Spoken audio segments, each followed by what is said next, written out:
بسم اللہ الرحمن الرحیم۔ یہ تین بڑی پیاری پوسٹس ہیں، ان کو میں نے اکٹھا کر دیا ہے اور تینوں کے اوپر میں گفتگو کروں گا۔ پہلی یہ پوسٹ ہے جس میں پاکستان کا جھنڈا ہے اور نیچے قرآن کی ایک آیت ہے، رب اجعل ھذا البلد آمنہ، یعنی ایک دعا ہے کہ اے اللہ اس شہر کو، یعنی اس ملک کو امن کا گہوارہ بنا دے۔ یہ ہر ملک اپنے لیے یہی دعائیں کرتا ہے۔ بحرین میں بھی یہ آیت دیکھی جاتی ہے، سعودی عرب میں بھی،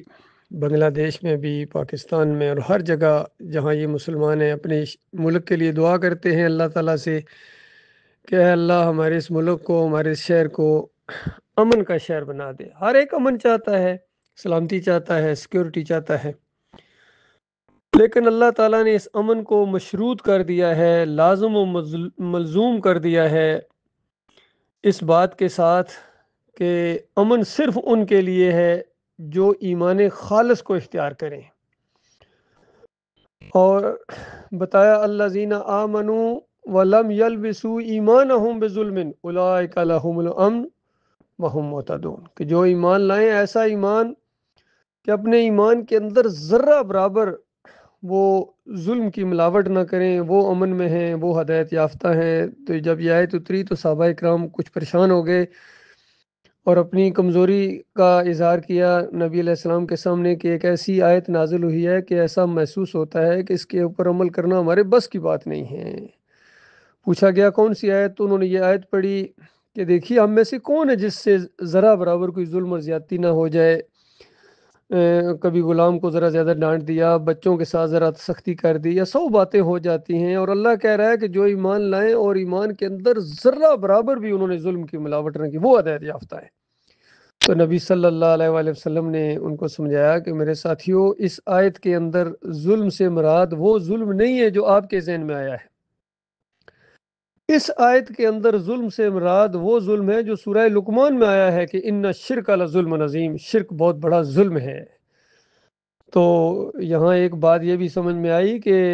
حدیث کے ذریعے یہ نبی علیہ السلام اس کی تشریح قرآن کی اصلی معنی اور مفہوم کو بتانے اور اس پر عمل کر کے دکھانے کے لیے بھیجے گئے ہیں، لہذا یہ جو منکرین حدیث ہیں ان کو بھی خیال رکھنا چاہیے، حدیث کا انکار مت کرو۔ محتاج ہو تم نبی علیہ السلام کی تشریح کے، عمل کے، اور اگر نبی علیہ السلام کی احادیث کو ایک طرف کر دو گے تو پھر قرآن کی من مانی تعویلیں کرو گے تم۔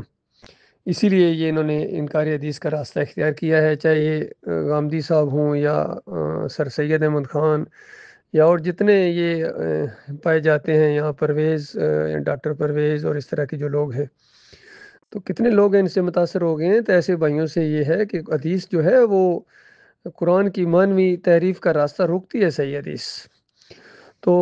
بات یوں ہوئی کہ جو ایمان لائیں اور ایمان کے اندر شرک کی ملاوٹ نہ کریں ان کے لیے امن ہے۔ تو اللہ کے بندو، میرے پاکستانیوں، پہلے شرک سے تو جان چھڑاؤ۔ ہر گلی کے کونے کے اوپر، ہر نکر کے اوپر ایک آپ کا داتا ہے، ایک دستگیر ہے، ایک مشکل کشا ہے، کوئی حاجت روا ہے، چادریں چڑھائی جا رہی ہیں، عرس اور میلے کیے جا رہے ہیں، گائے کی پرستش کرنے والوں پر اعتراض ہے اور گھوڑے کی پوجا کرنے والوں کو مومنین کہا جاتا ہے۔ پھر 10 محرم کے شربت ہیں، پھر 12 ربیع الاول کی مٹھائیاں ہیں، شیرینیاں ہیں، حالانکہ نبی علیہ السلام کی وفات کا دن ہے، لیکن اس قوم کی اس طرح مت ماری گئی ہے۔ کہیں تعویذ گنڈے پہنے ہوئے ہیں، کہیں امام زامن باندھے جا رہے ہیں، یا علی مدد کے پٹے باندھ رہے ہیں۔ اللہ کے بندو، یہ سب شرک ہے، اور پھر جمہوریت کا نظام بذات خود ایک مشرکانہ نظام ہے۔ تو اس کے اندر اگر آپ سمجھیں کیونکہ امن و سکون آپ کو اللہ تعالیٰ دے دے گا، تو یہ بالکل غلط بات ہے، کبھی بھی۔ تو دوسرے ممالک کو بھی اپنے اپنے ممالک کے اندر سے شرک کا خاتمہ کرنا چاہیے۔ کوئی شرک کا سمبل تک نہیں ہونا چاہیے، گنبد کا نام و نشان نہیں ہونا چاہیے زمین کے اوپر۔ مسلمانوں نے آج قبروں کے اوپر گنبد بنا لی ہے، ان کی پوجا ہوتی ہے جو شرک کی علامت ہیں، پھر چادریں چڑھاتے ہیں، پھر عرس اور میلے کرتے ہیں، ڈھول ڈمکے بجاتے ہیں، سجدے رکوع ہیں، سجدہ تعظیمی کا جواز فراہم کر دیا گیا۔ اندازہ لگے اسلام کے اندر سجدہ تعظیمی،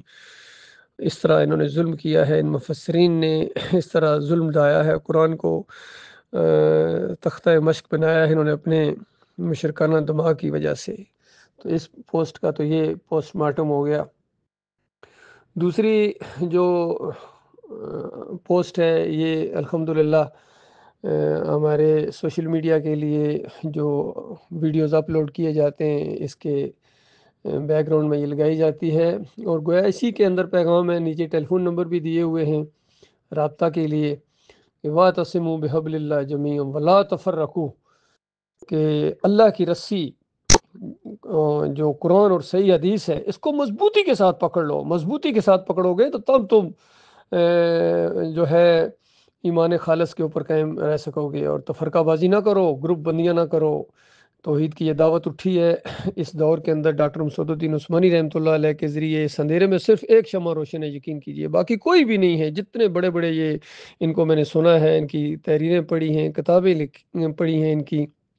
چاہے مودودی صاحب کی رسائل و مسائل ہو، کس طرح قبر پرستی کا پورا مواد انہوں نے فراہم کر دیا۔ کہتے ہیں قبر والوں کو پکار رہے ہو سکتا ہے قبر والے مردہ صاحب کہیں اور تشریف لے گئے ہوں، ہو سکتا ہے تشریف تو فرما ہوں لیکن وہ اللہ کے ساتھ لو لگائے ہوئے ہوں اور تم ان کو ڈسٹرب کر رہے ہو۔ تو اس انداز سے اندازہ لگائے قبر پرستی کی بنیاد فراہم کر دی انہوں نے۔ ڈاکٹر اسرار صاحب جناب وحدت الوجود کی پوری زندگی اس شرک کی حمایت کرتے رہے، صوفیوں کا دفاع کرتے رہے۔ علی انجینئر صاحب کہتے ہیں میں شرک کرنے والوں کے پیچھے نمازیں پڑھتا ہوں، یہ میرے امام ہیں، چندے بھی دیتا ہوں ان کو، دین پر کھاتے بھی ہیں اور تھوڑا بہت لگاتے بھی ہیں۔ کرپٹ جس طرح حکمران ہیں، کھاتے زیادہ ہیں اور تھوڑا بہت لگا دیتے ہیں، اور عوام جہل کہتی ہے لگاتے تو ہیں نا جی، یہی علی انجینئر صاحب کرتے ہیں، بے شمار مال کما رہے ہیں اپنے یوٹیوب کے ذریعے، اور تھوڑا بہت کیک یا پیسٹری کھلا دیتے ہیں کسی کو، کہتے ہیں میں کھلا بھی رہا ہوں۔ تو یہ حال ہے ان کا، شرک کے ساتھ ایسا لگاؤ ہے ان کا۔ تو یہ سارے شرک کے معاملات چھوڑو، ایک اللہ کی رسی قرآن اور حدیث کے اوپر جمع ہو، جو اللہ کے بندوں اور تمہارے اکابرین نے جو شرک اور کفر پھیلایا ہے اسے بیزاری کا اعلان کرو۔ اپنے انہوں نے کلمے پڑھوائے ہیں اور انہوں نے اپنے اپنے پلیٹ فارم بنائے ہیں، کوئی بریلویت ہے، کوئی دیوبندیت ہے، کوئی اہل حدیثیت کے پلیٹ فارم پر کھڑا ہے، کوئی سلفیت، کوئی حنبلیت، کوئی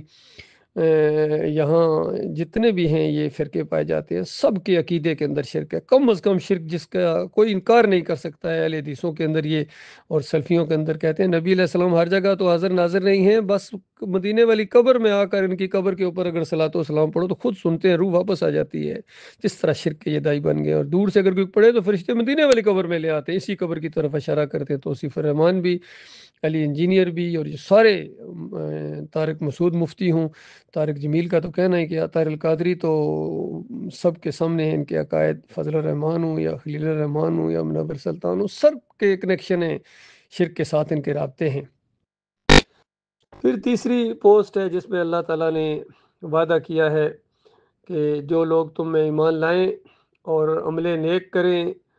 ان سے اللہ کا وعدہ ہے کہ وہ زمین میں ان کو خلافت عطا فرمائے گا۔ تو اللہ کے بندو یہ پہلے ایمان کی شرط کو پورا کرو، پھر اللہ کی رسی قرآن و حدیث کے ساتھ چمٹ جاؤ تو پھر اللہ کا یہ وعدہ پورا ہوگا۔ جس طرح دوسری جگہ آیا وَأَنْتُمُ الْأَعْلَوْنَ إِن كُنتُم مُؤْمِنِينَ،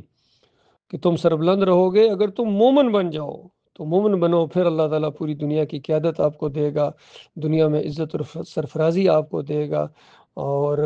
کافروں اور مشرکوں کے اوپر تمہیں غلبہ عطا فرمائے گا۔ وہ جزیہ دے کے چھوٹے بن کے رہیں گے، اور ذلت اور خواری کا یہ جو دور چل رہا ہے یہ ختم ہو جائے گا۔ اور اگر ایمان خالص کی طرف نہیں آتے ہو اور شرک کو نہیں چھوڑتے ہو، اسی طرح عرس اور میلے چلتے رہیں، یا علی مدد کی پکاریں ہوتی رہیں،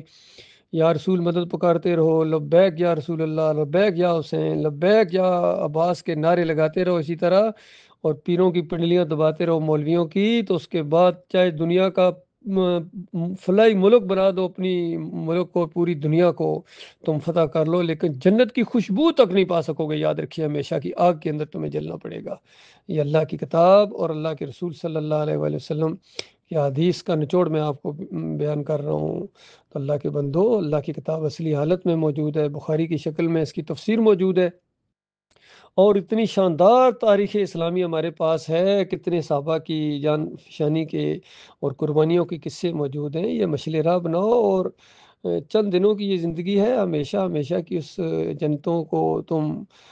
کہیں محروم نہ رہ جاؤ، مجھے خطرہ ہے بڑا سخت، اور جہنم کی آگ منہ کھولے انتظار کر رہی ہے شرک و کفر کرنے والوں کا۔ اللہ تعالیٰ غور و فکر کرنے، شرک کو چھوڑنے اور ایمان خالص کے اوپر جم جانے کی توفیق عطا فرمائے، آمین یا رب العالمین۔